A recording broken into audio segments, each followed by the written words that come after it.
Welcome to RadCases, a podcast dedicated to exploring the evolving landscape of radiology education, practice, and innovation. I'm your host, Abhishek, and in each episode, I'll be interviewing influential educators, experienced clinicians, and pioneering leaders to uncover how new technologies are reshaping radiology training and practice. Whether you're a trainee embarking on your journey or a seasoned radiologist seeking new perspectives, the goal of this podcast is to see how the field is evolving in this new and exciting age of acceleration. So today I'll be interviewing Dr. Christopher Agten. He's a leading MSK radiologist who's built an international reputation as both a clinical expert and educator, empowering hundreds of radiologists through his teaching and comprehensive knowledge sharing. He wears many different hats, as I'll talk about. He completed his residency in Lucerne in Switzerland and passed the Swiss board exams summa cum laude, winning the prize for the best exam that year. He started his career with a clinical MSK fellowship at the Balgris University in Zurich. Following this, he set out to do another fellowship at New York University in the US, after which he returned to work as a consultant MSK radiologist in Switzerland.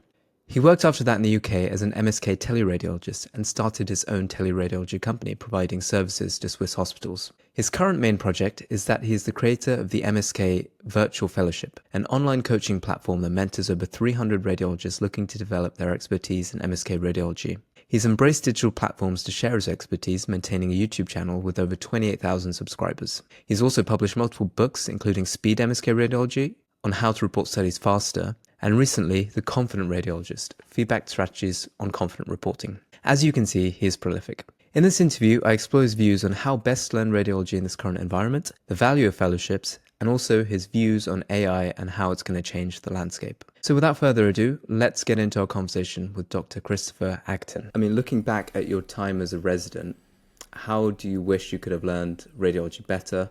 And what kind of common mistakes do you think people make? I mean, to be fair, my residency was quite good. I was working in a large hospital. It was not a university hospital, but we were like a tertiary center anyways. We had all the specialties and we saw a lot of different cases. The only thing where I wish I would have had more exposure, I think, was MRI, the special, like the modality as such, because every other, like CT, plain films, everything was so extensively taught, not necessarily taught, but we had so much exposure in on-calls and also during the day, and we had great, every day we had these teaching sessions over lunchtime, so we had really a lot of teaching over these 5 years. And this really helped us to get very good at the general radiology part of, so to speak. The only area I wish I would have had more exposure was MRI specifically. There are some areas which I never really had a lot of training in, like a prostate MRI, the body, like abdominal MRI, only very briefly. Most of the stuff that I know or knew about that was from books, but not really much hands-on. MSK, we had quite a fair amount of MSK, but not at the level I would say today was probably sufficient. But back then, it's the first time you dive into MSK and you think, okay, this is great. And you start to get your feet wet and it's your first couple of cases and you get into this. But also, if I think about the exam, MSK, what I had to bring up in the exam mostly was from books and scripts and theory, not really from hands-on experience. So that was a bit of, not neglected, but only a short amount of our residency was MRI. That was the main thing. And the other area which was not very good covered was breast imaging, but this was more like also being, the setup locally was not very great. Like the breast radiologist, she was a woman, and all the man residents had kind of like a hard time getting in there. It was just a 3-month rotation, if at all. So, but for me, I didn't mind. Like I was never really interested in that anyway, so it was okay. Okay. And so you mentioned that, I mean, there's lots of different ways of learning as a resident. I mean, there's like sitting next to you or attending a consultant and then getting that kind of real-time feedback. There's textbooks that you mentioned. What balance do you think is correct? And do you think like textbooks still work? Because, I mean, we've got so many resources on the internet now. I mean, when I look at my colleagues, my other residents, like none of them use textbooks. And I still find textbooks quite useful, but I was just wondering what your view on that was. I think in residency textbooks are helpful because you need to know the theory. At some point you need to learn it, and the textbook has the advantage it's very systematic. The problem with the textbook is it doesn't give you any feedback. But this part only becomes relevant later. So during residency, you should be able to have these discussions with consultants anyways and get feedback that way, and have the textbook or scripts or anything supplement that. So I think that works still to this day. When I think back, we never used YouTube, for example, for learning in our residency. Not that I remember. Even other online resources like courses and such, I don't know if it existed or not, but we never used it either. And also back then, everything was still like, I learned all the radiology stuff in the German language. Oh, yeah. So there was nothing really available in German anyways. But today, if I think for residents today, textbooks are good, but I think the key is to get the right textbook. If you have such a thick book for just MSK, it's going to be too much. Because you need to learn so much. So you want to have a very efficient, either like a script or something that has already condensed the information to a certain degree, so that you can get over a lot of theory quite quickly, and then use the consultant's feedback to reiterate and make sure your calibration gets in a good spot for that specific topic.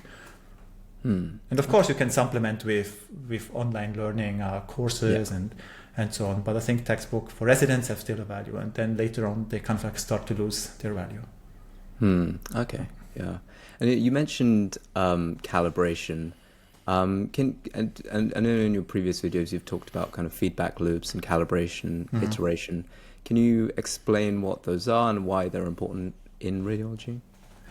Yes, calibration is probably one of the most important things that you need to be aware of, because this is not something that you learn during residency. Basically, in residency, you, as a very early beginner, you just assume whatever the consultant tells you is the gold standard or is the right answer. Once you have a bit more experience, you start to see there are some nuances to this. And essentially, especially in MSK, if you look at the ligament injury, for example, the spectrum of diagnosis that people can make on the same image can range from normal to a complete tear for the same image. So there's a spectrum of things where people can tell you, okay, this is now this and this and this.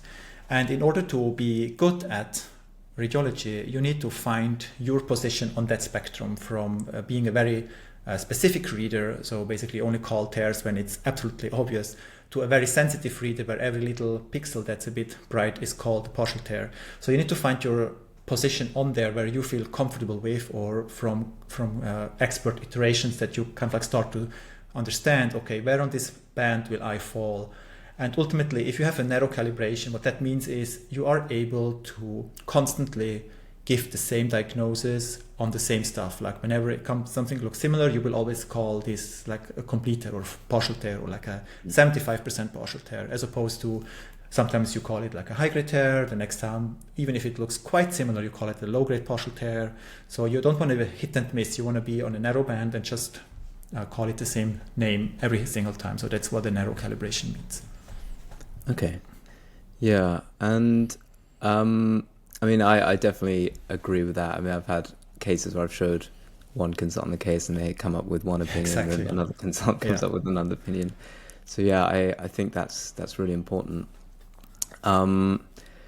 Just talking a bit about radiology exams, do you think they're a good measure of whether you're like a good real life radiologist? I mean, they're very different skills, but just curious. Yeah, to some degree, I think the main purpose of an exam is to force you into a position where you actually have to get engaged with the whole spectrum of disease or pathology. There are some countries, they don't even have exams. Like they just have like a little chat among experts. You get maybe one or two topics, but they don't test you on the broad spectrum of radiology. I think Germany is one of those countries, as opposed to Switzerland, where we had a very extensive 2-day examination with a written exam, multiple choice, or I think 2 or 3 hours, I don't actually remember. And then for every specialty, like breast imaging, body, thoracic imaging, neuro, MSK, whatever, an oral exam of about 15 minutes where you had 1 or 2 cases for each of those. So you really need to be able to provide answers for all of it. And the pressure of the exam basically made sure you were reading up for months leading up to this exam. And I think this really helps in having this solid foundation as a board certified radiologist. So I think exams are necessary, just to make sure people actually learn and get to at least to a certain minimum level you should be expecting from a consultant. Yeah, no, I agree. And I understand from your reading a bit about your background, you graduated like summa cum laude and did really well. I did really well. So I was actually the best in my year, but I did totally not expect this. I still remember the exam. I was so nervous. And the reason, there were 2 exams. So the first exam you take in year 2 of your residency, and this is basically like physics, some anatomy stuff, like, how does MRI work, how does CT work, like a very technical thing. And because in university, and I was always good with physics, I thought, okay, it's not going to be super hard. So I went into the exam totally not really preparing much, and I just passed, like really just passed. And this gave me really the, the nerves really ramped up for the second part of the exam, which is basically the real exam where radiology was taught or tested. And so I started learning. I think the exam was in August, and from January onwards, every week I was learning. Like I did nothing else than learn, because I was so afraid of not passing this exam. And then in the exam, I think it was okay. I realized, okay, I'll most likely pass. But there were some questions where I knew, okay, I made a mistake. The best example was in, I think it was urogenital. I was looking at the scan in the oral exam, and I was scrolling back and forth, and there was, I was talking and explaining and such, and only like 5 minutes in, only then I started to realize there is one kidney missing. And I totally did not see that the left kidney was not there. And I was like, oh my God. And then eventually I talked about this, and so I thought, okay, I'm sure I did not pass that one. And there were some other things where I just kind of like started talking, and sometimes I had to say, I don't know, like, could be this or this, but I'm not sure. And basically gave them the honest idea. I never really guessed, so I did never say, okay, I think this is this, or I never guessed. If I didn't know something, I told them. So I went out with a kind of like a mixed feeling, a lot of relief still, but I was not quite expecting this. And the way I learned about it was when I was, it was funny because one of my examinators for the MSK part, Professor Firman, even before I knew that I passed the exam, etc., I had an interview with him for the fellowship when I started my research and clinical MSK fellowship. So I went to Zurich. I had a chat with them for this interview, and at this interview, which was basically the job interview, he then told me that I think it was even before the interview. I don't really know when it was, but anyway, in that discussion with him, they told me, congratulations to your exam. Great result, you were the best of the year. And I didn't even get the official result. They had this insider information, and I was kind of like, what? Oh, that sounds very strange. So it was a total surprise. But I think sometimes, people who are not expecting to be good then are actually good. So it happened also during like college and so on. So sometimes you are having a bad feeling, but still you did very well. Yeah, it was quite unexpected, to be honest. But I put a lot of time into this, to be fair. So because I was really afraid from the first part of the exam with the physics stuff, which I underestimated, and so that's why I just put a lot of time into this. The fear definitely works. I mean, it works. Yeah, well. It works. Yeah. And like if you wouldn't have had the exam, you would just go, okay, I've seen a lot, and you feel quite comfortable in your on calls. You can do the night shifts without any issues. You can do the weekends without any issues. So then maybe you wouldn't have this pressure to really dive into rare stuff, rare diseases, and so on.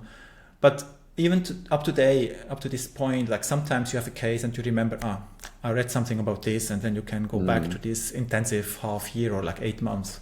And remember, there was something in this book, and then you can Google it up quite quickly, and you come back to the case and can solve a case because you learned so extensively in that time. No, I agree. So what skills do you think exams don't teach? So what are like the hidden skills of being a good radiologist kind of in your clinical practice? So what they don't teach you is the real life stuff. This just standard cases, the unclear cases. They never bring an unclear case in the exam. They bring you the textbook cases. So you kind of like can learn and prepare for that because you have this. For example, what did I have? Like I don't really remember except the MSK. So I had like an os peroneum fracture or like tendon tear with a displacement of the os peroneum, like very obvious.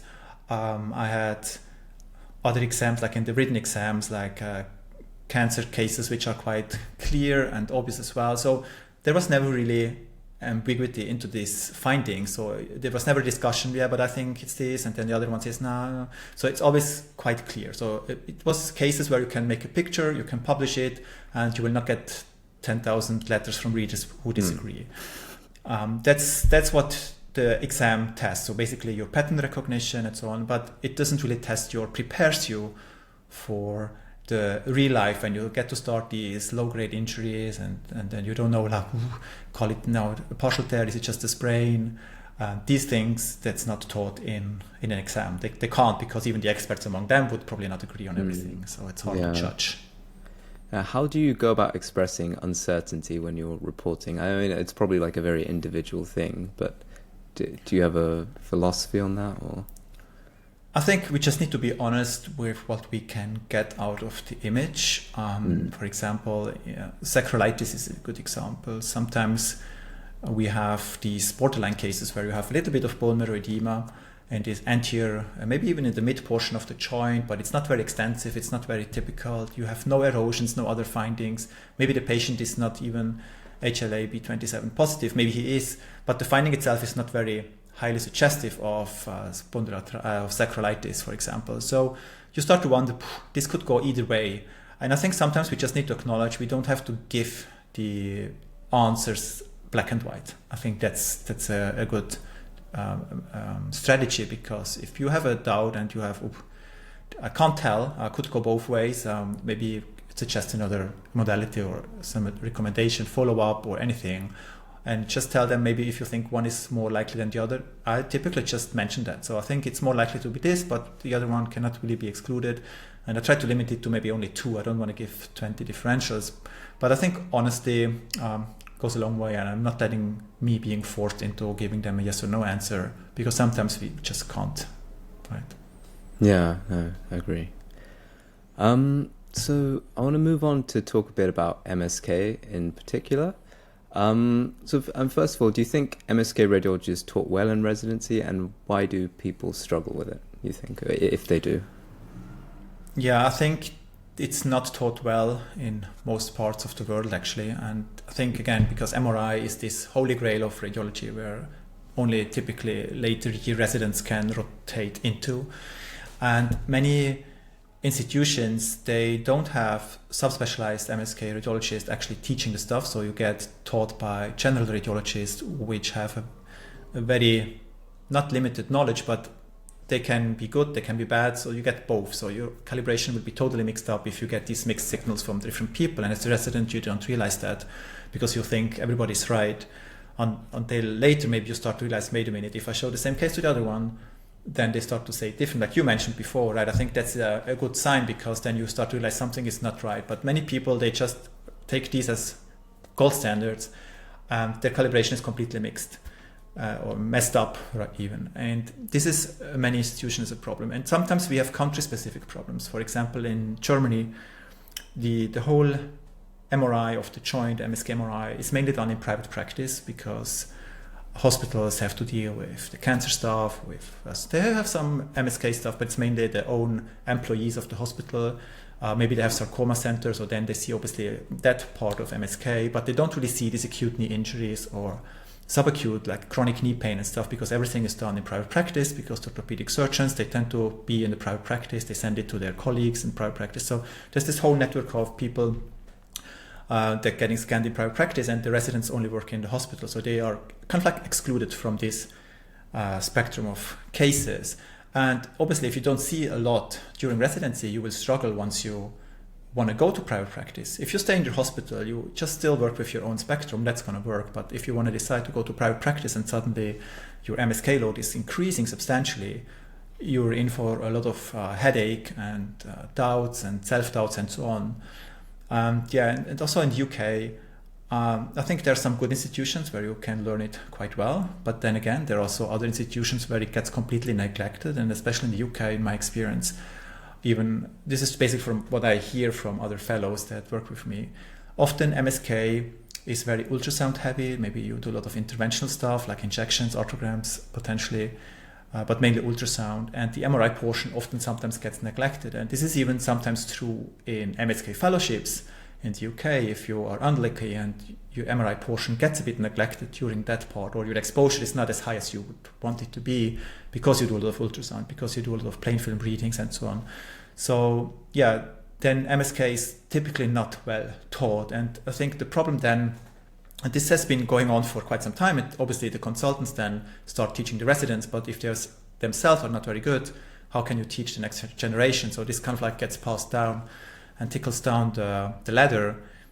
And I think there's a big need, and I think this is also partly why my YouTube channel and also the fellowship is so successful, because people really start to get this expert teaching, which I'm not sure if they should have or they wished for, is probably the better term, which they wished for to have either in their own fellowship, MSK, or during residency, or even as a consultant.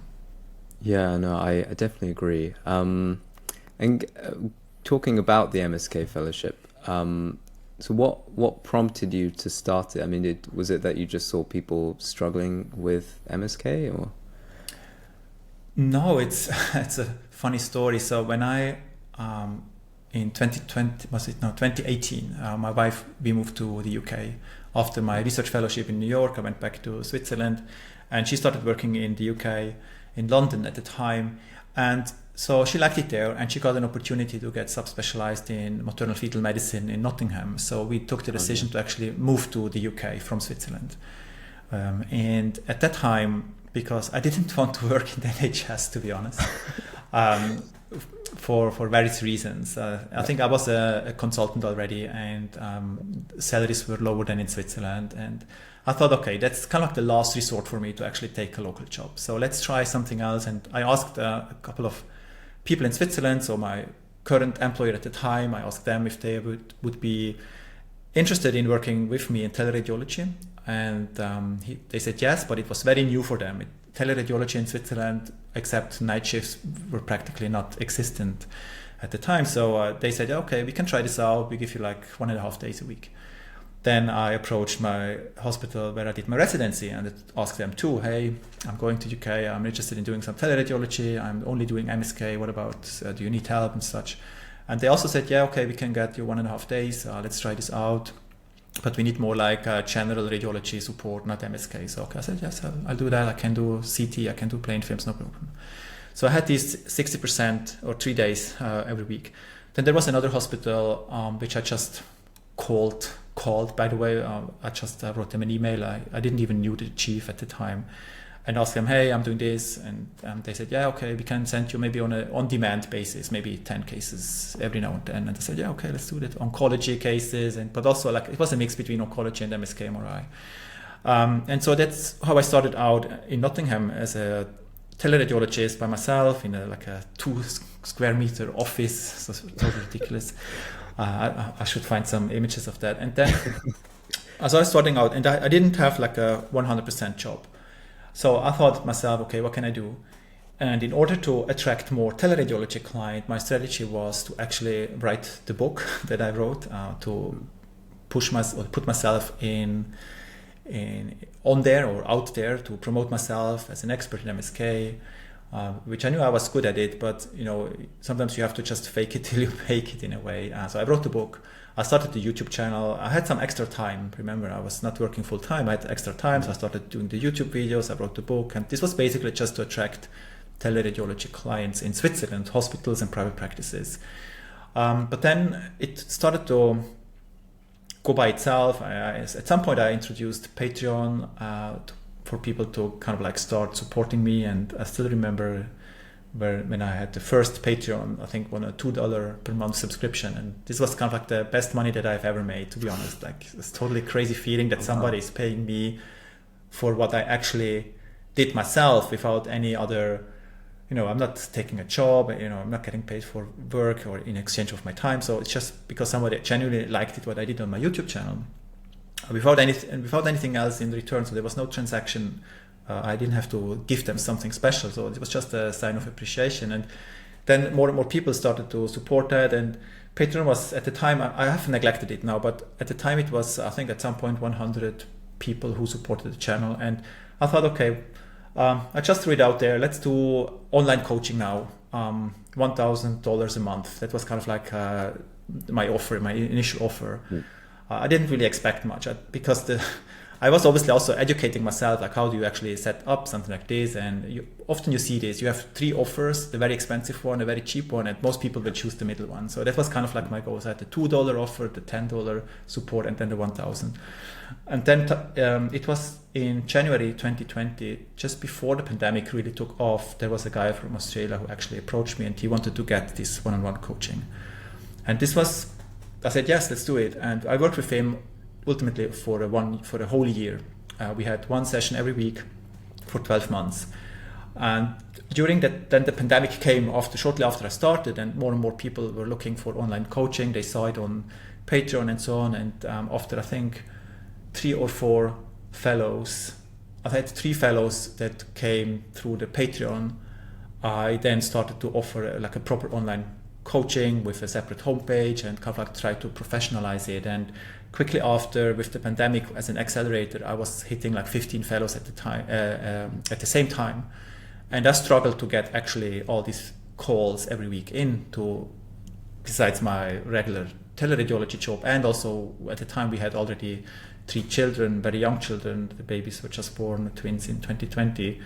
So it was a very extensive time, and that's when I looked around, like, what's the next step, what can I do? And so I started to shift the one-on-one coaching into the fellowship as it is now. So it kind of like grew organically, hitting a ceiling, trying to figure out what's the next step to actually break through the ceiling, how can I offer more value for more people. And this is how the fellowship then ultimately started. But the whole YouTube channel, it's kind of like, it's not an accident, but I never really started it with the intention of doing something like this. And here I am now, a few years later, quite successful with this part of my job. Yeah, no, I think that's probably the best way to grow. I mean, people are clearly finding a lot of value in it. And I've not come across many people who are doing this. I mean, you're basically like a virtual mentor, like a coach. So, I mean, I was thinking of, there's this author called Atul Gawande, who's a surgeon, and he talks about how, like athletes have coaches, like Rafael Nadal is a coach, nearly every elite tennis player does, but doctors don't. So, I mean, he wrote a book called Better, where he talks about after like 12 years as an attending surgeon, he saw that he stopped improving. So he decided to get a coach, which is like one of his like retired bosses. And I don't really see that model in radiology. I mean, you're the only person I know of.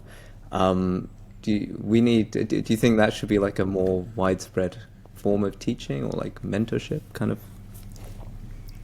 I think a lot of people are craving a mentor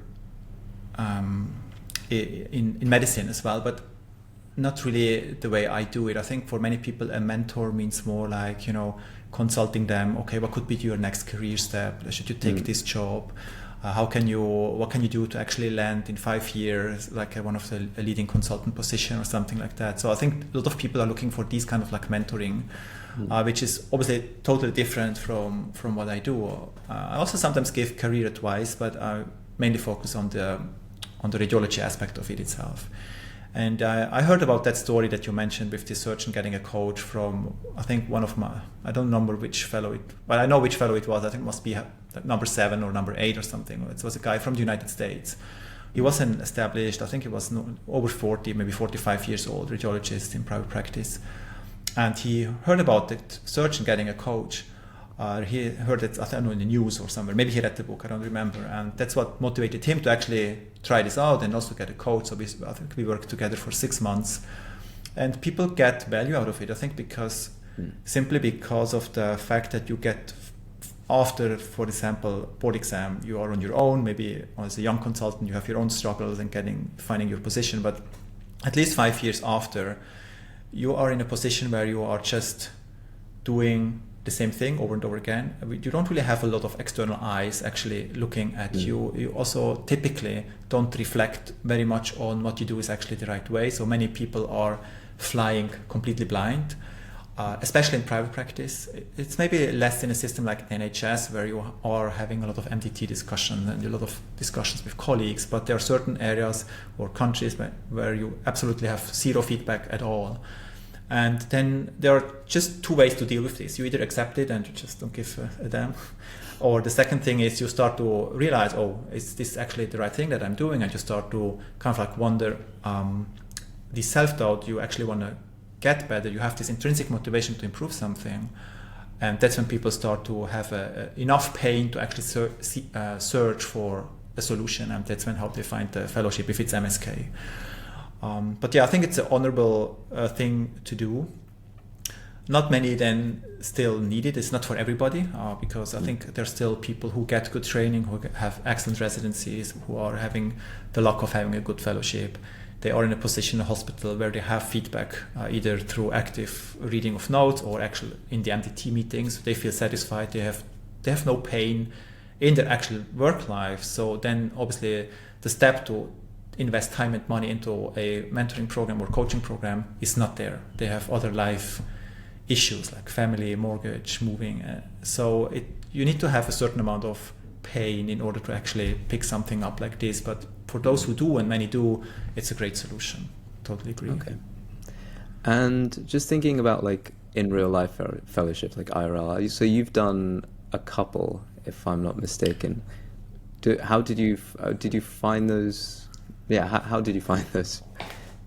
I did, basically, if you break it down, it would be 3 fellowships, but 2 of them were research fellowships. So it's not like a clinical, all of them were clinical fellowships. So I started out as a research fellow at the Balgrist University Hospital for, I think it was a little bit over 6 months.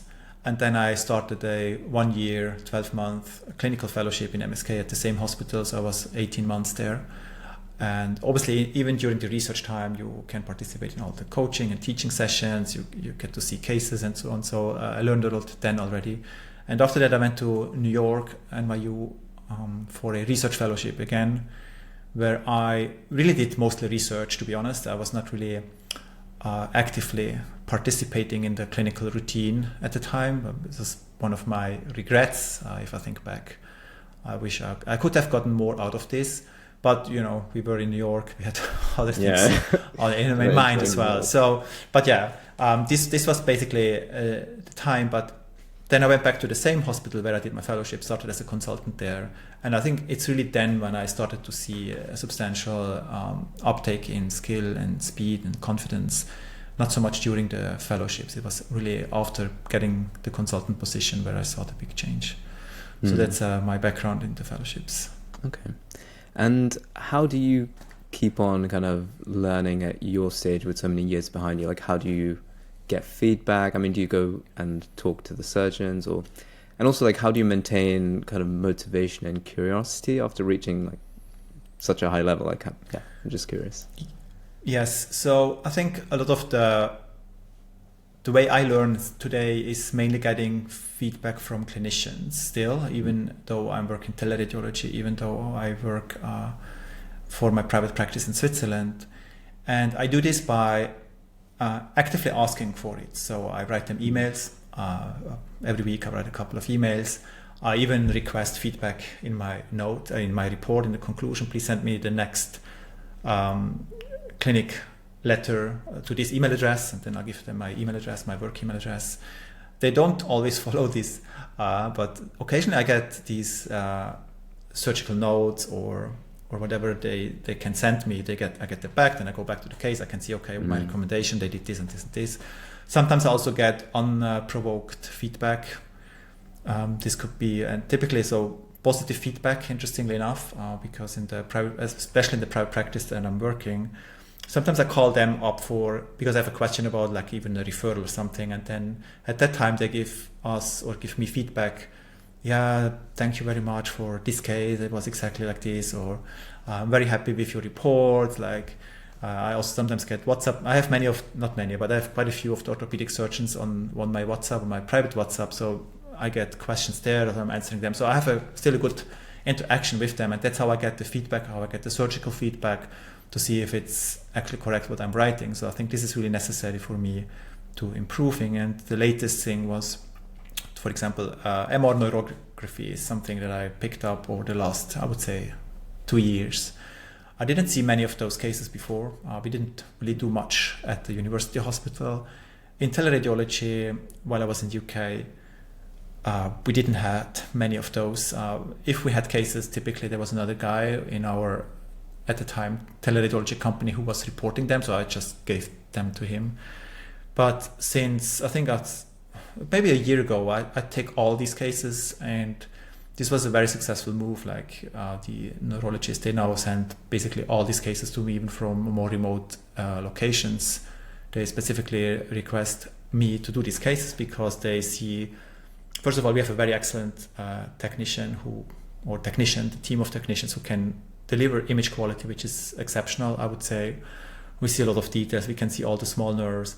And I kind of like started to self-teach me this new modality, which I didn't have exposure before, also by requesting their own letters of what they do after they get my report, and so on. So there was this kind of like these feedback loops that I established for myself that work very well. And these MR neurography cases is something that I'm really enjoying. It's challenging, so I picked this up only recently.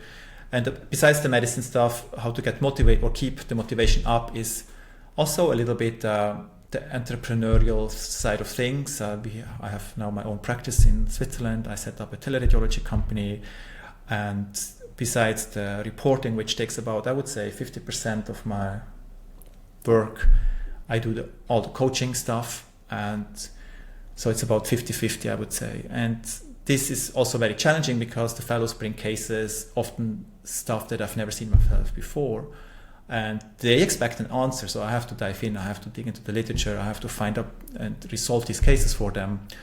And this also keeps me motivated to deliver these things, which then also feeds back into my own private practice, where I occasionally again get a similar case that I had seen maybe 1 year before with one of the fellows, and then I can just solve the case like this. So there are different aspects on how to get feedback still to this day, and I'm still very much enjoying it. Otherwise, that would not work. So if you don't really have the passion for it, it's not going to work, right? Okay, yeah. I mean, you're clearly like incredibly prolific. Are there any kind of non-medical books or resources that have influenced your approach? I mean, just... You mean for radiology itself?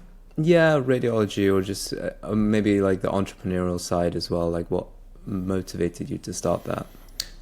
I think from the entrepreneurial side of things, I was following basically the teaching of Sam Owens. He is the founder of School, the platform we are using in the fellowship. Okay.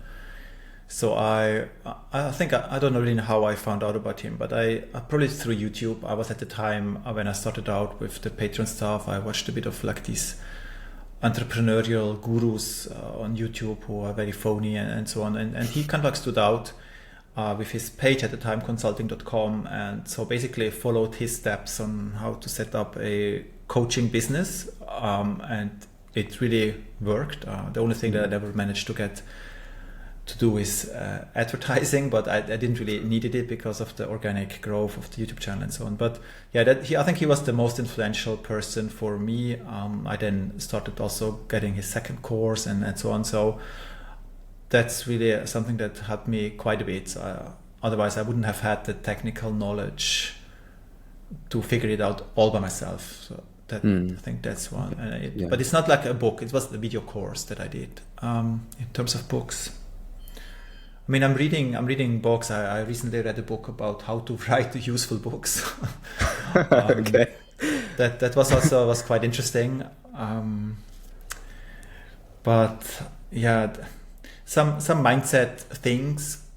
But I think most of the mindset stuff also is either from YouTube or Sam Owen has quite an extensive lecture part also about mindset, the mindset of an entrepreneur, about successful people and so on, which they all, I think typically the reference goes back to this famous book, Not Fast and Slow, what's it, I don't know, I forgot the name, I can look it up, but it's not that I read the actual book, so so it's not relevant to answer your question anyway, but many people draw their own opinions from that book. It's kind of like one of the foundational mindset books. Okay, I see. So, I mean, for the last part of the interview, I kind of want to get your thoughts on AI and radiology. I mean, considering you have this like teleradiology company, and Yeah. and I saw you wrote a post on AI and its impact on radiology, and it wasn't quite probably maybe upset a few radiologists, but could you tell us how you think it might impact practice and your predictions? Yeah, so I think in 2020 or something, I did a YouTube video about my vision for radiology in the year 2030. It's still online, and I still stand with that view. AI will become better, and we've seen these massive leaps in these language models, etc. Even if it's not really applicable for radiology in this part, like it's a different kind of AI that's required. And despite many companies trying, at least to some degree, getting to this market, and I've seen this, but for me, the question is not if AI can become as good as a radiologist. I think it's just more a question about when this is going to happen, because it's an image. If you have enough images to train a model on, I think there is no technical limitation to this. I think it's mainly a financial question and a timing question. When is there enough money to be made that somebody actually becomes successful doing it? And when that's the case, though, and I think that's the assumption, so I expect AI to be as good as a radiologist at some point, at least as an average radiologist. I'm not saying it's going to be as good as an expert in its subdomain, but it's going to be at the level where it is at least sufficient to not harm patients in a way. So once this stage is reached, and because then the question becomes like, how does it get reimbursed? How does insurance pay for it? Do they even pay for it? Like, what are the radiologists doing? And I've seen that firsthand in my own practice. We wanted to have a AI for the volumetry of the brain, for dementia imaging and such. And insurance doesn't really cover this. And you have to pay like 30 Swiss francs for this analysis. But if I do this as part owner of the practice, this goes off our profits. So should we really do this? And at this moment, we say no, because why should we do this? It's not required, it's not necessary. But there will be a point where a software is as good as the radiologist, and if that software is cheaper than the radiologist, that's when the owner of the practice would start to think, yes, okay, if I buy this software for, 100,000, I can reduce my radiologist work to 50%. I save 200 or 150. I actually make 50K more profit in that year. Then it becomes quite a no-brainer for me. And especially in larger groups where you have a lot of volume and backlogs and so on. So there will be a time where this actually comes. And so that's my prediction. It's more, I can't really give you a time frame. I would expect maybe, 5 to 10 years. But we've seen this article, I think I also mentioned this in my article, this research study, I think from one of the Nordic countries, where they compared breast imaging, screening, mammography between two radiologists and the radiologist with one AI. They showed it's not worse AI with radiologists compared to two radiologists. So in my view now, why do you need two radiologists doing the screening if one is enough? And I think this is just the start. Like, breast imaging is obviously very standardized and everything, but this is where it's heading, to the point where I would not recommend my children to become radiologists. Yeah. Also, it's interesting, if you look at, because there are these two people, like you mentioned this, that the article was quite controversial. Some people, and many people, if you go to lectures like RSNA, AI, it will not replace radiologists and so on. It will help radiologists be more efficient, etc. But if you look at who is actually saying that, it's always the chief of a department, maybe either some form of a AI company owner, or has some stock in this, or some weight in these companies. It's never really the employed radiologist at the grassroots level, so to speak. And these are the first guys who will get replaced. Like, obviously the chair will keep his position. He's responsible. Somebody needs to do the management and decide on these software, etc. And the private equity companies in the United States, they wouldn't hesitate for a second to put radiologists onto the street if they can make more money. So I have no doubt about that. So what can you do about it? I don't know. Getting ownership into the practice. Okay, make sure you have some form of partnership track. Become an owner rather than just an employee. I think it's the only really way to diversify. Or you become, more on the IT side of things. You dive into the AI thing. You become one of these tech people who are then responsible in selecting and curating the these algorithms into like a NHS hospital or something like this. But if you're just a reporting radiologist without any interest in radiology, in AI, you better be not a breast imaging radiologist. Yeah. No, I definitely agree. I was a bit in denial, maybe a few at the start of training. I was like, I know AI is not going to do anything, but like with these new LLMs and like I'm basically using ChatGPT and Claude and stuff every day, using it for programming, using it for. Yes. I mean, they're insane. It's just like, and they're only going to get better. And this is like the worst the systems are going to be.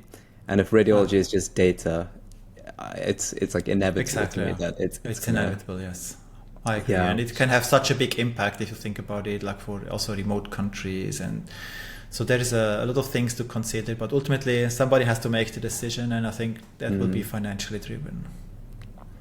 Yeah, definitely. And do you think radiology should be maybe going more into the intervention side as well, just to? I mean, there are parts of radiology that AI cannot really take over, like ultrasound, interventional side of things. MSK will be the last to fall, in my view, because at least I hope, simply because of the complexity and the missing or the lacking gold standard for many of these things, as opposed to, let's say, the CT of like fracture detection, stuff like that, which sounds very manageable for most of the AI.